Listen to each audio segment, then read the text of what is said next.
유치원 친구들 반갑습니다. 흑임자 쌤이에요. 잘 지냈나요? 오늘은 선생님과 함께 서양 고대사 로마로 시간 여행을 떠나보도록 하겠습니다. 준비됐나요? 그럼 출발! 자, 오늘은 선생님이 방금 이야기했던 대로 로마라고 하는 국가에 대해서 공부를 해보려고 해요. 자, 친구들, 우리가 오늘날에도 일상생활 속에서 로마와 관련된 이야기들을 참 많이 사용하고 있죠. 우리가 이야기를 하다 보면은 예를 들면 야, 로마는 하루아침에 이루어지지 않았거든? 또는 로마에 가면 로마법을 따라야지 라든지, 또는 로마는 하루아침에 이루어진 게 아니야 라는 이런 로마와 관련된 이야기들을 참 많이 사용하고 있죠. 자, 이 로마라고 하는 국가가 그러면 어떻게 세워지게 되었고 어떠한 발전 과정을 거쳤으며 오늘날 서양 고대뿐만이 아니라 현재를 살아가는 우리에게도 이 로마라고 하는 국가가 어떠한 영향을 끼쳤을지 참 궁금하죠? 궁금하지 않나요? 선생님은 진짜 궁금한데. 자, 선생님과 함께 그럼 지금부터 본격적으로 로마에 대해서 공부해 보도록 하겠습니다. 자, 여러분, 로마에 대해서 먼저 공부를 하려면 로마가 지도상에서 어디에 위치해 있었는지를 먼저 알아야 되겠죠? 자, 선생님이 미리 칠판에 지도를 그려놨는데요. 자, 로마는 바로 이렇게 장화 모양처럼 생긴, 오늘날에 이제 이탈리아가 위치하고 있는, 자, 이 장화 모양처럼 생긴 이곳에서 이제 처음 도시국가로 출발을 했던 나라가 로마가 되겠습니다. 자, 이 로마는 언제 세워졌느냐? 바로 BC 8세기 중력. 자, 8세기 중력. 자, 여기 이탈리아 반도 중부에 가보면은 테베레 강이라고 하는 게 있어요. 자, 이 테베레 강 유역의 하류 지역에서, 이쪽이 되겠습니다. 자, 테베레 강 하류 지역에서 처음 이제 도시국가로 출발을 했던 나라가 로마가 되겠습니다. 여러분, 왜 로마라고 하는 나라 이름이 붙여졌는지 알고 있나요? 자, 우리가 우리나라에도 이 고조선의 건국 신화가 있듯이, 자, 이 로마에도 전해지고 있는 이제 건국 설화가 있는데, 로마에 로물루스라고 하는 사람과 레무스라고 하는 이제 쌍둥이 형제가 있었다고 해요. 그런데 이 형제들은 일찍 이제 부모에게 버려져서 늑대 젖을 먹고 자랐다라고 해요. 여러분들은 모두 다 엄마의 젖을 먹고 자랐죠? 아니라고요? 소젖을 먹고 자랐다고요? 아니죠.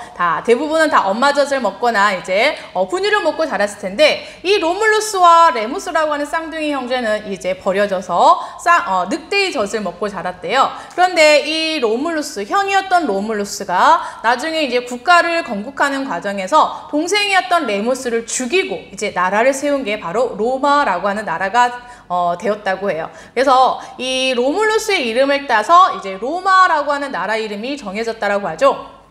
역사에 if 가정은 없지만 어쩌면 여러분 레무스가 이겼다면 나라 이름이 레마가 되지 않았을까라고 혼자 선생님이 생각을 해봤습니다. 자, 어쨌든 이 로마는 BC 8세기 중력 바로 이 테베레강 하류 지역에서 도시국가로 출발을 했던 나라입니다. 도시국가. 자, 도시국가로 출발을 했던 나라가 로마인데, 이렇게 작은 정말 쪼매나한 도시국가였던 로마가 어떻게 이 지중해라고 하는 바다를 호수로 여길 만큼의 대제국으로 성장하게 되는지, 자, 지금부터 로마의 발전 과정 시작해 보도록 하겠습니다. 자, 그러면 이 도시국가에서 출발을 했던 이 로마가 이후에 이탈리아 반도를 통일하게 되고 이 지중해를 둘러싼 이 전 지역을 로마가 영토를 차지하게 되기까지 어떻게 그렇게 발전해 나갈 수 있었는지 지금부터 구체적인 과정을 하나하나 살펴보도록 하겠습니다. 여러분, 이 로마도 다른 국가들과 마찬가지로 초기에는 왕이 나라를 다스렸다라고 해요. 이 왕이 나라를 다스렸다라고 하는 걸 우리가 정치체제로 뭐라고 이야기를 하냐면 왕정이라고 이야기를 합니다. 왕정. 자, 처음에는 로마도 왕이 나라를 통치했던 왕정의 형태였는데, 나중에 이 왕을 쫓아내고 로마에서는 공화정이라고 하는 정치체제가 수립이 됩니다. 공화정. 자, 초기에는 왕정이었지만 나중에는 공화정이라고 하는 걸 수립하게 되었다. 자, 그러면 친구들, 선생님이 학교에서 이렇게 수업을 하다 보면은 굉장히 역사 용어에 대해서 많은 친구들이 어려워하는데요. 일단 왕정이라고 하는 개념, 그 다음에 공화정이라고 하는 개념, 우리가 이제 이후에 이 로마는 공화정에서 제정으로 발전해 가게 되는데 왕정, 공화정, 제정이라고 하는 이 개념에 대해서 많은 친구들이 어려워하더라고요. 선생님이 여기에서 한 번 더 정리를 해드리겠습니다. 자, 일단 왕정이라고 하는 건 뭐냐? 왕정. 자, 말 그대로 누가 나라를 통치한다? 그렇죠. 왕이 나라를 통치한다는 거예요. 왕이 존재해서, 왕이 있어서 나라의 모든 권력을 왕이 독점하고 있다는 거죠. 자, 반면 공화정이라고 하는 건 뭘까요? 공화정. 자, 공화정은 함께 정치를 한다는 거예요. 말 그대로 누가 없다? 왕이 없습니다. 자, 왕이 없고 나라에 여러 사람들이 함께 힘을 합쳐서 정치를 하는 걸 우리가 이제 공화정이라고 이야기를 하고요. 세 번째, 제정이라고 하는 게 나옵니다. 제정. 말 그대로 이 제자는 황제를 뜻합니다. 그래서 여기에서는 누가 나라의 모든 정치 권력을 독점하고 황제가 나라의 정치 권력을 독점하고 황제가 다스리는 정치 체제를 우리가 제정이라고 이야기를 합니다.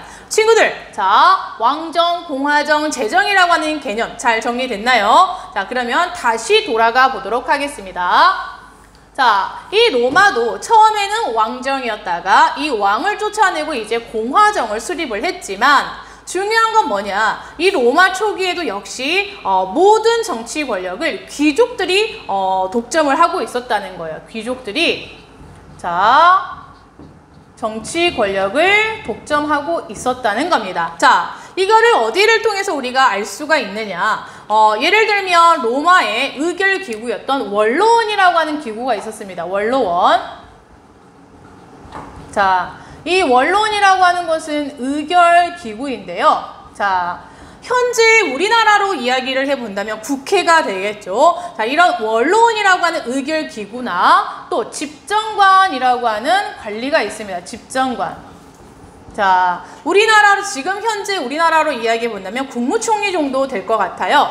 이 집정관이라고 하는 관리는 2명이 있었는데, 자, 이 집정관이라는 관리가 그러면 무슨 일을 하냐면 행정이라든지 나라의 행정이나 그 다음에 군사 업무를 담당하고 있었습니다. 자, 이런 원로원과 집정관이라고 하는 이 관직을 누가 다 독점하고 있었다? 귀족들이 독점하고 있었다는 거예요. 그래서 초기의 로마의 공화정은 귀족 중심의 공화정이라고 이야기를 할 수가 있었던 겁니다. 알겠습니까? 자, 이렇게 로마가 도시국가에서 주변으로 이렇게 영토를 점점 확대해 나가는 과정에서 이제 누구의 역할이 중요해질 수밖에 없다? 평민들의 역할이 중요해질 수밖에 없습니다. 자, 이 평민들은 이제 중장보병으로 전쟁에 참여하게 되었고 당연히 목숨 바쳐 전쟁에 참여하고 왔기 때문에 국가를 향해서 뭘 요구하겠습니까? 이야, 국가야, 나도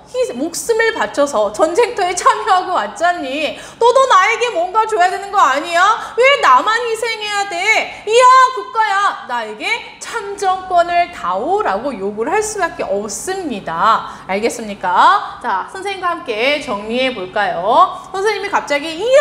라고 이야기해서 많은 친구들이 이제 수업 시간에 이렇게 하다 보면은 깜짝깜짝 놀라기도 하는데 선생님이 이렇게 하더라도 여러분 그냥 웃고 넘기시면 됩니다. 친구 알겠나요? 네. 자, 같이 정리해 볼까요? 평민들이 자, 무엇으로? 중장보병으로 자, 전쟁에 참여하게 되었고 당연히 국가를 향해서 무엇을 요구하더라? 자, 그리스와 마찬가지입니다. 참정권을 요구하더라. 자, 그런데 우리가 그리스에서도 이제 공부를 했다시피 당연히 그동안 모든 정치 권력을 독점하고 있던 이 귀족들 같은 경우에는 평민들에게 어떤 자신들의 이런 정치적인 권리를 나눠주려고 하겠습니까? 당연히 나눠주려고 하지 않겠죠. 자, 그래서 이제 급기야 로마의 평민들은 파업을 하기 시작합니다. 로마 시내의 작은 언덕이었던 성산이라고 하는 곳에 모여서, 자, 여기다 적어볼까요? 자, 성산이라고 하는 곳에 모여서 이제 파업을 하기 시작합니다. 이야, 국가야, 나에게도 뭐를 다오? 참정권을 다오. 참정권을 주세요. 참정권을 주세요. 하면서 이제 성산이라고 하는 곳에 모여서 이제 파업을 하기 시작하는 거예요. 자, 그래서 이제 이 로마의 귀족들과 로마의 평민들 사이에서 이제 이런 신분투쟁이 벌어지게 되었는데, 로마의 귀족들 같은 경우에는 로마가 이제 발전해 나가기 위해서는 반드시 이 평민들의 협조가 있어야 된다는 걸 알았기 때문에 조금씩 자신들이 독점하고 있던 정치 권력을 평민들에게 양보하기 시작합니다. 자, 그래서 이제 가장 중요한 첫 번째, 자, 이 성산 사건을 계기로 해서, 자, 평민들을 대변하는 관직이 설치가 되는데, 그 관직을 우리가 뭐라고 얘기한다? 호민관이라고 이야기를 합니다. 자, 호민관이 설치가 되었다. 자, 친구들, 자, 뭐가 설치되었다? 호민관이라고 하는 관직이 설치가 되었다. 무슨 사건을 계기로? 그렇죠. 성산 사건을 계기로 해서, 자, 성산은 로마 시내에 있는 이제 작은 언덕이라고 했었죠. 자, 이런 언덕에 평민들이 이제 모여서 이제 피켓 시위를 하는 겁니다. 예를 들면, 자, 우리가 뭔가를 이제 국가를 향해서 요구할 때 이렇게 파업을 하기도 하잖아요. 그래서 자, 피켓 시위를 하는 거예요. 자, 우리에게도 참정권을 주세요. 우리에게도 참정권을 주세요. 하면서 이렇게 파업을 하자 귀족들이 조금씩 양보를 하면서 첫 번째로 만들어졌던 평민들의 관직이 뭐라고요? 호민관. 말 그대로 여러분, 이 호민관이라고 하는 건 평민을 보호하는 관리라는 뜻입니다. 이해 갔나요? 자, 친구들 뭐라고요? 첫 번째, 호민관. 다 같이 everybody. 무슨 관? 호민관. 알겠습니까? 자, 이 호민관이라고 하는 관리가 이제 만들어지게 되었는데, 이 호민관이라고 하는 이 관리는 평민을 대변하는 관직일 뿐만이 아니라 원로원의 어떤 결정을 거부할 수 있는 권한을 갖고 있었던 관리가 되겠습니다. 이해 갔습니까? 자, 그 다음 두 번째, 이 호민관이 만들어지고 나서 평민들의 권리는 점점 계속해서 이제 확대가 됩니다. 자, 그래서 이 호민관 다음에 만들어진 관직이라고 해야 되나요? 의결기구가 뭐냐면 평민회라고 하는, 자, 의결기구가 만들어지게 되었습니다. 여러분, 평민회는 뭐하고 똑같다? 원로원하고 똑같습니다. 원로원이 귀족들 중심이 되어서 자, 운영이 된 의결기구라면, 평민회는, 자, 친구들 눈치챘죠? 자, 누구 중심의, 그렇죠, 평민 중심의 의결기구라는 거 알겠습니까? 자, 이 평민회가 설치가 되었고, 자, 그 이후에 자, 만들어진 게 뭐냐? 로마에서 법이 만들어지는데요. 자, 로마 최초의 성문법이라고 할 수 있는 12표법이라고 하는 게 제정이 됩니다. 12표법. 자, 선생님이 예쁘게 적어볼게요. 선생님이 예쁘니까 또 글씨도 예쁘게 적어보겠습니다.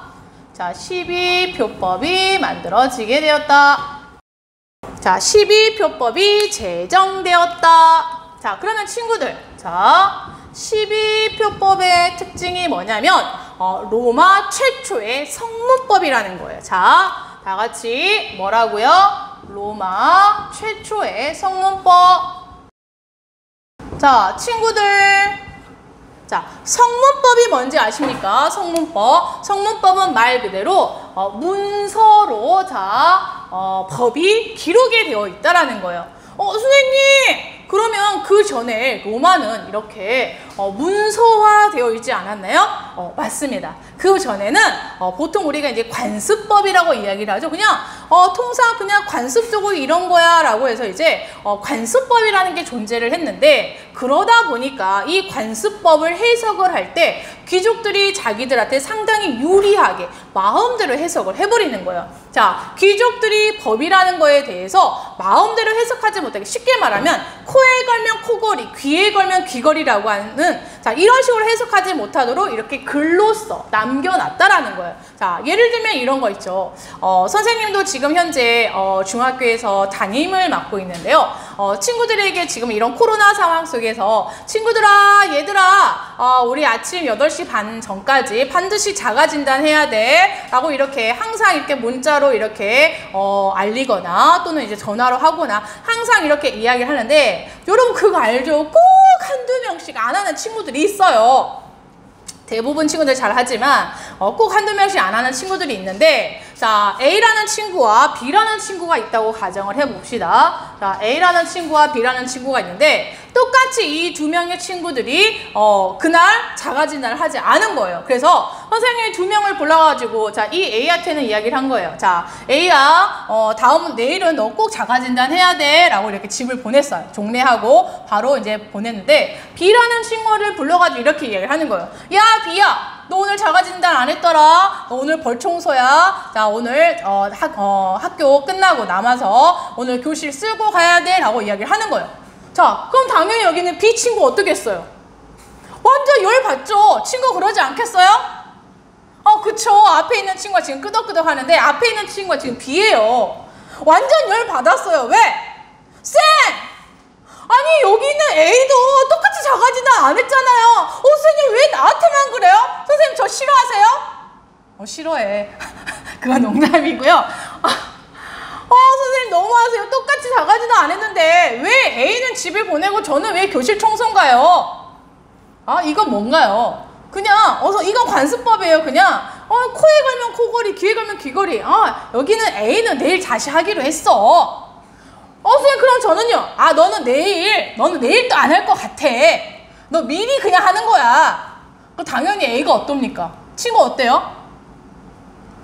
억울하죠. 그렇죠. 억울하죠. 똑같이 잘못했는데 왜 저한테만 이러냐 이거죠. 이게 바로 관습법인 거예요. 예를 들면 이런 거예요. 그러니까 그러다 보니까 그동안 로마에서는 이렇게 이제 관습법이 있었기 때문에 평민들의 입장에서 상당히 이제 억울한 일을 많이 겪었던 거예요. 그래서 이렇게 귀족이 자기들 마음대로 법이라는 것을 이제 해석하지 못하도록 이렇게 동판에다가 제1조, 제2조 이렇게 총 12가지의 법을 이렇게 새겨 넣었다라고 합니다. 이게 이제 로마 최초의 성문법, 뭐라고요? 12표법이라고 합니다. 친구 뭐라고요? 비표법. 그렇죠. 잘했습니다. 짝짝짝. 자, 이해 갔나요? 자, 12표법이 만들어지게 되었고요. 이후에 로마의 법은 계속해서 이제 발전하게 되었고, 그 다음에 이제 만들어지게 되는 법이 리키니우스법입니다. 자, 이게 우리 중학교 과정에서 나오지 않지만 고등학교에 가게 되면 이 법도 상당히 중요하니까 선생님이 조금 더 이제 심화된 내용으로 여러분에게 알려드리도록 하겠습니다. 자, 리키니우스법. 자, 12표법 이후에 이제 만들어지게 되는 게 리키니우스법인데요. 자, 이 리키니우스법의 내용은 뭐냐면, 여러분, 저 앞에 내용 중에 집정관이 2명이 있다고 했는데 처음에는 이 집정관 2명을 다 누가 차지하고 있었다? 귀족이 차지하고 있었다고 했죠. 자, 그런데 리키니우스법은 집정관 중 1명은 이제 누가 된다? 자, 집정관 중 1명은 자, 평민 중에서 선출합니다. 평민 중에서 자, 선출한다라는 게 리키니우스법입니다. 그리고 이제 마지막으로 만들어지게 된 게 호르텐시우스법입니다. 호르텐시우스법. 자, 호르텐시우스법은 뭐냐? 상당히 중요한 내용인데요. 자, 이 평민회의 결정이 바로 원로원의 승인 없이도 법으로서의 효력을 발휘한다라고 하는 게 호르텐시우스법입니다. 자, 정리해 볼까요? 같이. 자, 어디에 의결이? 평민회의 결정이. 자, 평민회의 결정이 자, 어디에 승인이 없어도, 원로원의 승인이 없어도, 자, 원로원의 승인이 없어도, 자, 법으로서의 효력을 갖는다. 자, 이게 바로 호르텐시우스 법이라고 하는 겁니다. 자, 친구들 그러면 다시 한번 정리해 보겠습니다. 자, 평민들이 중장보병으로 이제 전쟁에 참전하게 되었고, 그 과정에서 이제 평민들도 당연히 국가를 향해서 참전권을 요구하게 되었죠. 자, 그러면서 이제 평민들의 권리가 점점 확대가 되었는데, 그걸 잘 보여주는 게 처음에 호민관, 그 다음 평민의 12표법, 리키니우스법, 호르텐시우스법을 통해서 자, 우리 친구들 다 같이 정리해 볼까요? 자, 친구들 선생님이 자, 이 호민관에서부터 호르텐시우스법까지를 딱 묶어서 자, 이 내용이 공통적으로 담고 있는 내용이 무엇이냐라고 물어본다면 여러분 뭐라고 답을 해야 된다? 지금 로마에서 누구의 권리가 점점 확대가 되고 있다? 그렇죠. 평민의 권리가 점점 확대가 되고 있다. 자, 지워볼게요. 자, 이 내용은 누구의 권리가 점차 신장되고 있다? 평민의 권리가 자, 신장되고 있다. 또 신장이라는 말을 조금 어려워하는 친구도 있을 테니까 그냥 선생님이 확대가 되고 있다라고 표현해 보겠습니다. 자, 이렇게 드디어 이제 로마에서도 평민들의 권리가 점차 확대가 되면서 로마는 이제 정치적인 안정을 이루게 되었고, 이런 정치적인 안정과 함께 자, 이제 로마는 본격적으로 이제 영토 확장에 나서겠죠. 그 결과 자, 여기 지도로 다시 한번 가볼까요? 자, BC 270년에 드디어 자, 로마는 이 이탈리아 반도를 통일하게 되었습니다. 자, 정리해 볼까요? BC 270년. 자, BC 270년. 어디를 통일하게 되었다? 이탈리아 반도를 통일하게 되었다. 자, 이탈리아 반도를 자, 통일하게 되었다. 자, 그럼 여러분 다시 한번 여기 있는 지도로 이제 와보겠습니까? 자, 로마가 이렇게 점점 영토를 확대해 나간다는 건 자, 이렇게 영토를 확대해 나가는 과정에서 로마는 이 지중해 해상권을 장악하고 싶었을 거예요. 자, 그러면 이 지중해의 해상권 또는 지중해 패권을 장악하기 위해서 당시에 이 로마는 반드시 누구와의 어떤 전쟁이 불가피할 수밖에 없었냐면 이 당시 로마가 지중해 패권을 장악하기 전에 이미 이 지중해의 패권을 장악하고 있던 나라가 있었습니다. 그 나라가 바로 북아프리카 북쪽에 있었던 카르타고라고 하는 나라였습니다. 카르타고. 자, 이 카르타고라고 하는 나라와의 전쟁이 불가피할 수밖에 없었던 거예요. 자, 그 결과 이제 로마와 카르타고 사이에 3차에 걸친 전쟁이 벌어지게 되니 우리는 이 전쟁을 가리켜 로마 카르타고 전쟁, 다른 말로 페니키아 전쟁이라고도 합니다. 자, 여기 다시 한번 가볼까요? 자, 로마는 어디와 전쟁을 할 수밖에 없다? 그렇죠. 카르타고와 전쟁을 할 수밖에 없다. 로마 카르타고 전쟁이라고 자 해보겠습니다. 자, 로마 카르타고 전쟁. 자, 로마 카르타고 전쟁. 자, 총 3차에 걸쳐서 로마와 카르타고 사이에 전쟁이 있었는데 우리는 이 로마 카르타고 전쟁을 다른 말로 뭐라고도 이야기를 하고 있느냐? 포에니 전쟁이라고도 하고 있습니다. 포에니 전쟁. 자, 많은 교과서에서는 지금 이 로마 카르타고 전쟁이라고 하지만 또 일부 교과서에서는 포에니 전쟁이라고도 하는데 왜 포에니냐? 이 카르타고라고 하는 이 카르타고를 로마 사람들이 포에니라고 불렀습니다. 왜냐하면 이 카르타고가 옛날 페니키아라고 들어봤나요? 이 페니키아의 식민 도시였는데 이 페니키아를 로마 사람들이 이제 포에니라고 불렀기 때문에 다른 말로 포에니 전쟁이라고도 했었던 겁니다. 자, 이 로마 카르타고 사이에서 총 몇 차에 걸친 전쟁이 있었다? 3차에 걸친 전쟁이 있었다. 친구 진짜 열심히 듣고 있네요. 감사합니다. 하트 뿅뿅. 알겠습니까? 자, 이 3차에 걸친 전쟁에서 정말 유명한 정말 명장수가 나오죠. 여러분 알고 있나요?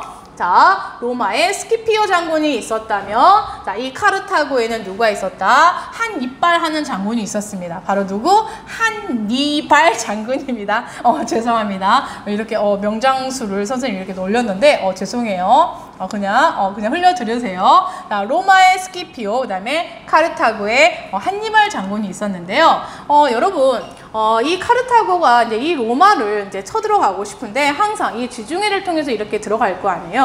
근데 그러기가 이제 되게 쉽지가 않았었던 거에서 이 한니발 장군은 이 로마를 어떻게 쳐들어갔었다? 여러분 잘 알고 있죠. 자, 바로 코끼리 부대를 앞세워가지고 자, 로마 뒤에 있는 바로 어디를 넘어서 알프스 산맥을 넘어서 로마로 들어가 버렸던 거예요.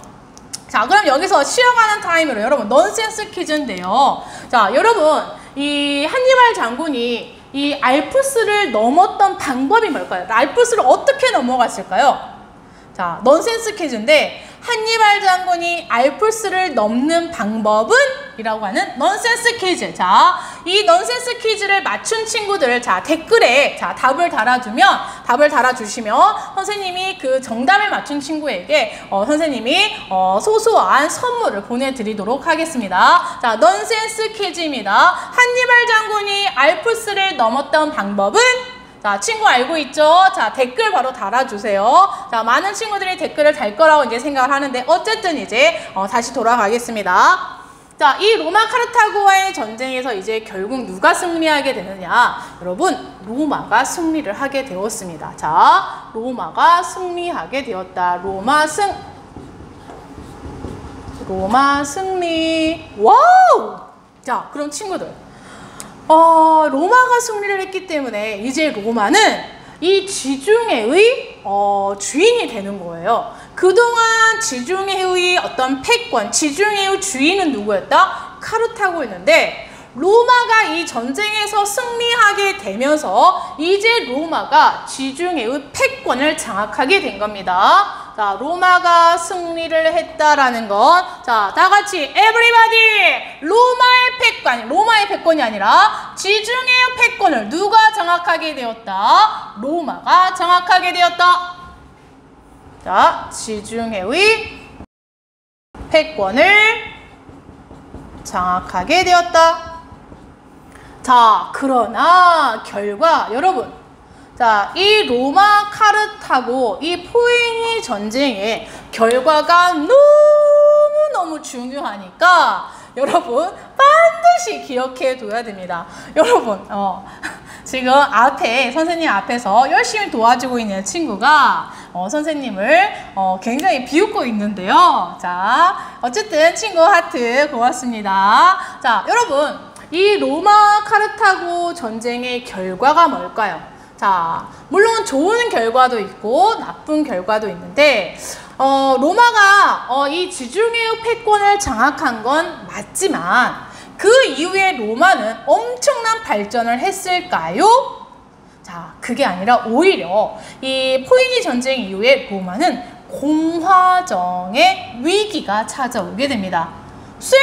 공화정의 위기라뇨? 자, 그게 뭐냐? 그동안 이 카르타고가 차지하고 있었던 많은 식민지들이라든지 자, 이런 것들을 로마가 차지하게 되면서 자, 결과 첫 번째, 자, 로마의 속주로부터, 자, 여러분 속주라고 하는 거 쉽게 말하면 로마의 식민지라고 생각을 하면 쉬울 것 같아요. 자, 로마의 영토이긴 한데, 자, 로마 영토 바깥, 이탈리아 반도 바깥에 있는 이제 로마의 어떤 공납이라든지 이런 걸 바치는 지역을 우리가 이제 보통 속주라고 이야기를 합니다. 자, 포에니 전쟁 이후에 속주로부터 로마에 엄청나게 뭐가 많이 들어오게 되냐면 값싼, 자, 농산물이라든지, 자, 값싼 농산물, 자, 자, 노예, 그동안 이 카르타고가 차지하고 있었던 이런 지역에서 굉장히 많은 노예들도 이제 로마에 유입이 됩니다. 자, 유입이 되었다.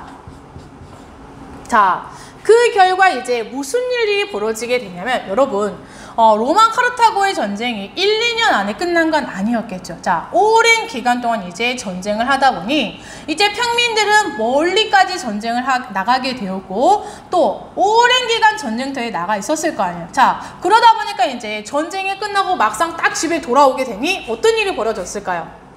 자기 가족들이 다 뿔뿔이 흩어져 있고 또 죽거나 자 이런 상황이 벌어지게 되었고 그동안 자기가 갖고 있던 땅을 다 누가 힘이 있는 귀족이 빼앗아 가버렸다라든지 또 땅이 있었다 할지라도 이제 농민들이 열심히 돌아와서 다시 한번 이제 농사를 지으려고 하는데 어떻게 된다? 자기가 이제 열심히 농사를 지었지만 그 농산물의 가격이 어떻게 될까요? 그 속주에서 들어온 농산물의 가격과 비교해 봤을 때 너무 비싼 거죠. 그러니 가격 경쟁력이 된다 안 된다?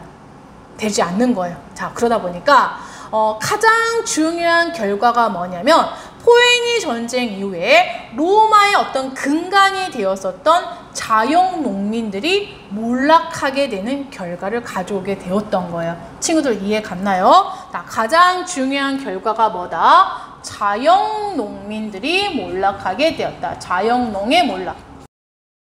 자영 농민들이라는 건 말 그대로 자기 땅을 가지고 농사를 짓는 농민을 자영 농민이라고 이야기를 합니다.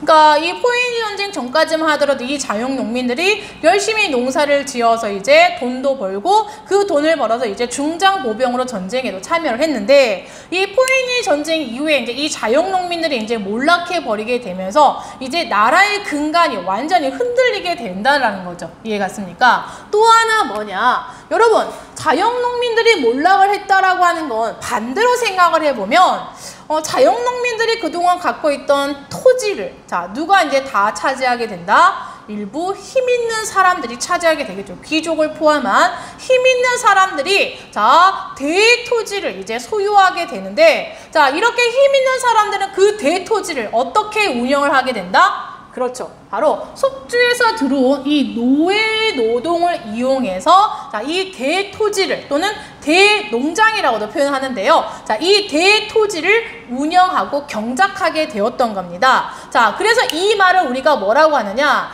대토지를 속주에서 들어온 노예 노동을 이용해서 경작한 방식을 뭐라고 이해한다? 라티푼디움이라고 이야기를 합니다. 자, 세 번째 결과 뭐가 유행하게 되었다? 라티푼디움이 유행하게 되었다.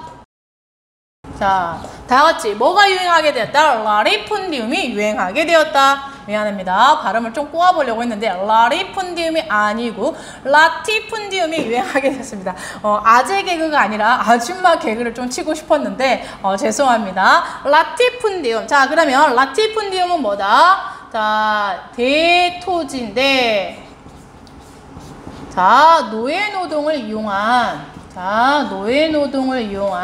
대토지 경영을 자, 뭐라고 이야기한다? 다 같이 라티푼디움. 다 같이 뭐라고 이야기한다? 라티푼디움. 다 같이 친구 뭐라고 이야기한다? 라티푼디움. 정말 너무너무 집중해서 듣고 있다라는 게 느껴집니다. 자, 이 라티푼디움이 유행하게 되었고 자, 자영농민들이 몰락하게 되었다. 이게 포에니 전쟁의 너무너무 중요한 결과이니까 자, 여러분 별이 몇 개? 별이 5개. 여러분 알고 있나요? 자, 선생님의 친구들은 잘 알고 있는데 별이 5개. 자, 여러분, 자, 이 포에니 전쟁의 결과 별이 몇 개? 별이 5개. 자, 중요하니까 꼭 기억해 두기 바랍니다. 그럼 여러분, 자영농민들이 몰락을 했대요. 자영농민들이. 자, 이 공화정의 어떤 근간이자 뿌리였던 자영농민들이 몰락한다는 건 이제 반대로 생각해보면 얘네들이 군대를 갈 수 없는 상황이 돼버렸기 때문에 군사력이 어떻게 될까요? 그렇죠. 약해질 수밖에 없겠죠. 군사력이 약해지면 이제 이민족들이 쳐들어왔을 때 로마를 지켜낼 수 없다라는 걸 의미하잖아요. 자, 그래서 나라가 강해지고 나라가 튼튼해지려면 반드시 누가 살아야 된다? 자영 농민들이 살아야 되는 거예요. 자, 이러한 상황 속에서 자, 이 자영농민들을 살려보자라고 하면서 딴따라단따단따단 나타났던 사람이 누구다? 바로 호민관 출신이었던 그라쿠스 형제가 나타나게 됩니다. 누구라고요? 그라쿠스 형제가 이런 자영농민들을 다시 한번 살려보자라고 하면서 짠 하고 나타나게 되는 겁니다. 그럼 선생님이 여기를 잠깐 좀 지우고 다시 앞에서부터 다시 정리해 보도록 하겠습니다. 자, 누가 나타나게 되었다? 그라쿠스 형제가 나타나게 되었습니다. 그라쿠스 형제의 개혁. 자, 그라쿠스 형제의 개혁이라고 선생님이 정리를 해보겠습니다. 그라쿠스 형제는 호민관 출신들이었습니다. 자, 호민관 출신이기 때문에 당연히 누구의 입장에서 평민들의 입장에서 개혁을 할 수밖에 없었던 거예요. 자, 누구를 육성하자? 자, 자영농을 육성하자. 이 자영농이 몰락한 상황에서 공화정이 붕괴될 수밖에 없으니 자, 그라쿠스 형제의 가장 중요한 개혁의 목적은 자, 누구를 육성하자? 자영농을 육성하자. 자, 그러면 어떻게 자영농을 육성할 수 있을까요? 자, 조금 전에 이 자영농이 어떻게, 왜 무너지게 되었는지, 어떻게 몰락하게 되었는지 그 과정을 살펴보면 되잖아요. 자, 이 자영농들은 원래 자기 땅을 갖고 있었던 사람이죠. 그런데 이 사람들이 이제 오랜 기간 동안 전쟁을 하고 오다 보니 자, 자기 땅이 없어져 버리고 자기 땅을 빼앗겨 버리게 되고 자, 이런 상황이 발생했잖아요. 자, 그러면 이 자영농들이 갖고 있던 토지를 누가 다 가져가 버렸다? 귀족이라든지 이런 유력자들이 다 가져가 버리게 되었던 거죠. 자, 그러면 여러분 자, 다시 한번 생각해 봅시다. 이 자영농을 살리려고 한다면 자, 자영농을 육성한다는 건 농민들이 뭘 갖게 해야 된다? 그렇죠. 땅을 갖게 해야 되겠죠. 자, 그러면 농민들은 자기 땅이 없으니 자, 귀족들이 갖고 있던 토지를 어떻게 하자? 자, 재분배하자. 자, 토지의 어떤 재분배라든지 어떤 토지 소유를 제한하는 방법을 통해서 자, 자영농을 육성하자라고 자, 외쳤던 사람들이 그라쿠스 형제가 되겠습니다. 자, 그럼 여러분, 이 그라쿠스 형제 개혁의 어떤 취지라든지 이런 거 참 좋죠. 자영농을 육성해서 공화정을 자, 튼튼하게 만들자. 하지만 여러분이 귀족이라고 한번 생각해 보세요. 자, 친구가 갖고 있던 땅을 자, 국가가 뺏어서 자, 다른 친구한테 준대요. 자, 친구가 지금 100만 원이 있는데 옆에 있는 친구가 돈이 하나도 없어서 자, 국가가 이야기하는 거, 엄마가 이야기하는 거예요. 야, 있잖아. 너 100만 원 갖고 있으니 너 50만 원 갖고 동생 50만 원 주자. 어때? 절대 아니라고 하죠. 자, 당연히 내가 가지고 있는 거를 주지 않으려고 하겠죠. 당연히. 자, 그러다 보니까 자, 이 그라쿠스 형제 개혁은 성공했다, 실패했다? 실패할 수밖에 없었던 거예요. 알겠습니까? 자, 누구의 반대로? 자, 결과 자영농의 육성. 어떤 방법을 아까 하자고 했었죠? 자, 토지의 재분배. 자, 토지의 재분배라든지 자, 토지의 소유를 제한한다라든지 자, 이런 식으로 자영농을 육성하자라고 이야기를 했지만 그 결과 자, 누구의 반대로? 귀족들의 반대로 자, 귀족의 반대로 자, 실패하게 되었다. 자, 그럼 여러분 그라쿠스 형제의 개혁이 실패했다라고 하는 건 지금 현재 로마가 안고 있는 이런 사회 문제를 해결했다, 못했다? 못했다라는 걸 의미하겠죠. 이게 실패했다라는 것. 자, 그러면 사회가 빠른 속도로 어떻게 되겠습니까? 안정이 될까요? 이제 혼란이 계속해서 될까요? 그렇죠. 혼란해지겠죠. 사회는 계속해서 혼란해질 수밖에 없었고 자, 이런 상황 속에서 스파르타쿠스의 난이라고 하는 노예 반란도 있었습니다. 알겠습니까? 한마디로 지금 사회가 안정되지 못하고 이제 엄청난 혼란에 휩싸이게 된다라는 거예요. 사회가 혼란해지게 되었다. 자, 그라쿠스 형제 개혁의 실패는 사회 혼란을 계속해서 초래하게 되었습니다. 자, 그럼 사회가 항상 혼란하면 자, 여러분 우리가 역사를 배우면 이제 거의 많은 친구들이 이제 이해를 할 거예요. 이런 혼란한 틈을 타서 꼭 누가 나타납니까? 힘이 있는 어떤 군사력을 갖고 있는 어떤 사람들이 등장을 해서 이제 권력을 차지하게 되죠. 로마도 마찬가지였어요. 자, 이렇게 사회가 혼란해진 틈을 타서 어떤 군사적으로 이제 힘이 있는 어떤 군인 출신의 정치가들이 등장을 하게 되는데 우리는 그거를 가리켜서 삼두정치라고 이야기를 합니다. 자, BC 1세기 무렵 자, BC 1세기 무렵에 삼두정치라고 하는 게 이제 등장을 하게 된다. 자, 삼두정치. 자, 친구들 삼두정치니까 자, 머리가 몇 개 있다는 겁니까? 자, 이 두자는 머리 두자예요. 그렇죠. 머리가 3개 있다라는 거예요. 한마디로 자, 몇 명이서 이제 로마를 이끌어가게 된다? 3명의 힘이 있는 정치가들이 등장을 하게 된다는 거예요. 여러분, 이 로마의 삼두정치는 1차 삼두정치와 2차 삼두정치가 있었는데 자, 일단 1차부터 살펴볼까요? 자, 1차 삼두정치의 자, 주인공들 첫 번째가 누구다? 카이사르. 여러분 잘 알고 있죠? 카이사르. 자, 카이사르라고도 하고 뭐 시저라고도 하고 이렇게 불렸던 카이사르. 그 다음에 폼페이우스. 자, 폼페이우스가 있었고요. 그 다음에 또 한 사람이 누구다? 크라수스.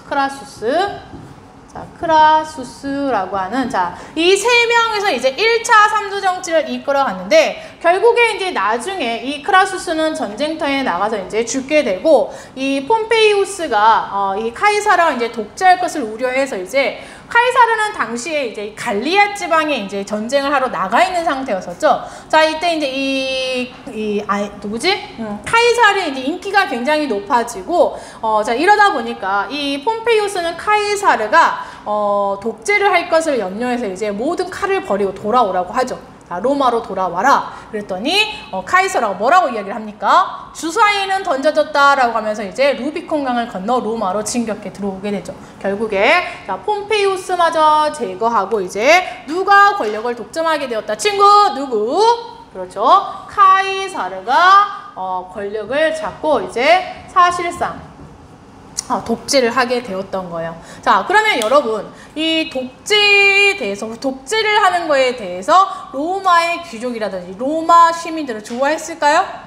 당연히 두려웠겠죠. 자, 그래서 어떻게 하게 됩니까? 여러분 이제 유명한 이야기잖아요. 바로 브루투스라는 사람, 입술이 부르튼 사람이 있어요. 브루투스. 미안합니다. 입술이 부르텄던. 자, 미안해요. 자, 다시 한번 브루투스라는 사람을 시켜서 이 카이사르를 암살하게 되었던 거죠. 자, 카이사르는 결국에 브루투스에 의해서 암살당하게 되었고, 자, 그 뒤를 이어서 이제 2차 삼두정치가 나타나게 되는데 이 2차 삼두정치의 자, 주인공이 누구냐? 첫 번째는 안토니우스. 자, 첫 번째가 안토니우스. 첫 번째 안토니우스가 아니라 옥타비아누스. 자, 옥타비아누스. 라고 하는 인물이 있었고요. 자, 그 다음에 두 번째가 안토니우스. 자, 안토니우스. 세 번째가 레피두스. 라고 하는 사람이 있었습니다. 이 세 사람이 이제 제 2차 삼두정치를 이끌어 가게 되죠. 자, 결국 여기는 레피두스도 이제 일찍 제거가 되었고요. 나중에 이 옥타비아누스와 안토니우스가 자, 여러분 무슨 해전에서 악티움 해전에서 자, 여기까지는 자, 중학교 과정에서는 몰라도 상관없지만 고등학교 과정에서는 여기까지 나오기 때문에 선생님 조금 심화된 내용으로 가르쳐 드리겠습니다. 이 안토니우스는 당시에 이제 이집트의 클레오파트라라고 하는 이집트의 여왕과 이제 fall in love 사랑에 빠져 있었죠. 자, 유명한 이야기인데 그 뒷이야기는 여러분이 이제 좀 더 궁금한 친구들은 찾아보길 바라고요. 자, 옥타비아누스와 안토니우스가 이 악티움 해전에서 자, 결전을 치르게 되었고, 자, 여기에서 안토니우스를 이제 제거하게 되면서 자, 로마의 정치 권력을 누가 독점하게 되었다? 옥타비아누스가 독점하게 됩니다. 자, 그런데 친구들, 자, 잘 알고 있죠? 자, 옥타비아누스는 누구를 받습니까? 자신이 모든 정치 권력을 독점하게 될 경우에 자, 역시 누구처럼 될 수 있다? 자, 그렇죠. 카이사르처럼 될 수 있다라는 거예요. 카이사르가 어떻게 됐나요? 독재하다 결국에 암살당했잖아요. 자, 그러면 옥타비아누스. 자, 카이사르처럼 되지 않으려면 어떻게 해야 됩니까? 귀족들의 눈치를 봐야 되겠죠. 자, 그래서 귀족들한테 뭐라고 해야 합니까? 이야, 귀족아, 나는 독재하지 않을 거야. 나는 카이사르처럼 독재하지 않아. 나는 시민 중에 첫 번째 시민일 뿐이야. 그래서 나는 프린캡스라고 이렇게 이제 이름을 부르게 돼요. 나는 시민 중에 그저 첫 번째 시민일 뿐이야 라고 이야기를 하게 됩니다. 그러니까 이제 이 원로원의 귀족들이 어떻습니까? 옥타비아누스를 보고 이제 반하는 거죠. 이야, 옥타비아누스, 너는 시민 중에 첫 번째 시민이라고? 너는 진짜 존경할 만하구나 라고 하면서 여기는 옥타비아누스에게 자, 호칭을 하나 붙여주게 되죠. 그게 뭐라고요? 아우구스투스. 뭐라고요? 아우구스투스. 자, 뭐라고요? 아우구스투스라고 하는 자, 호칭을 붙여주게 되는데 그 이름, 그 뜻은 당신은 존엄한 사람입니다 라고 하는 뜻이 되겠습니다. 자, 다시 한번. 자, 이 옥타비아누스는 자, 악티움 해전에서 안토니우스를 제거하고 자신이 모든 정치 권력을 독점하지만 나는 독재하지 않을 거야. 나는 시민 중에 첫 번째 시민일 뿐이야 라고 하면서 자신을 제1시민이라고 칭했습니다. 자, 옥타비아누스가 자, 자신을 뭐라고 칭했다? 나는 제1시민이야 라고 칭했습니다. 그러자 원로원에서 화답의 형식으로 뭐라고 이야기해줬다? 야, 옥타비아누스, 너는 진짜 멋있다. 너는 진짜 존경할 만해 라고 합니다. 뭐라고 칭해줬다? 아우구스투스.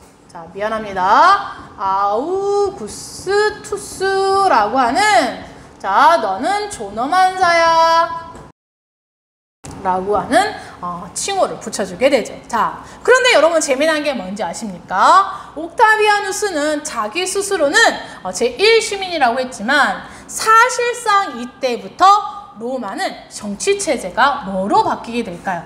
바로 황제가 다스리는 재정의 형태, 그렇죠. 재정의 형태로 바뀌게 되는 겁니다. 나는 황제가 아니야. 나는 독재하지 않아 라고 말을 했지만 이때부터 옥타비아누스가 모든 나라의 권력을 독점했기 때문에 사실상 우리는 이때부터 로마가 재정이 시작이 되었다라고 이야기를 하고 있습니다. 자, 그래서 여기를 선생님이 이렇게 다시 정리를 해보면 이때부터 로마의 정치체제는 사실상 뭐가 시작이 되었다? 자, 재정이 시작이 되었다라고 이야기를 하고 있는 겁니다. 자, 그러면 일단 우리가 로마의 발전 과정 첫 번째 주제 여기까지 이제 이야기를 하고요. 선생님이 다음 시간에 이 재정 이후부터 로마가 어떻게 멸망해 가게 되는지 그 과정에 대해서는 두 번째 다음 시간에 다시 한번 재미나게 설명해 드리도록 하겠습니다. 친구들 안녕!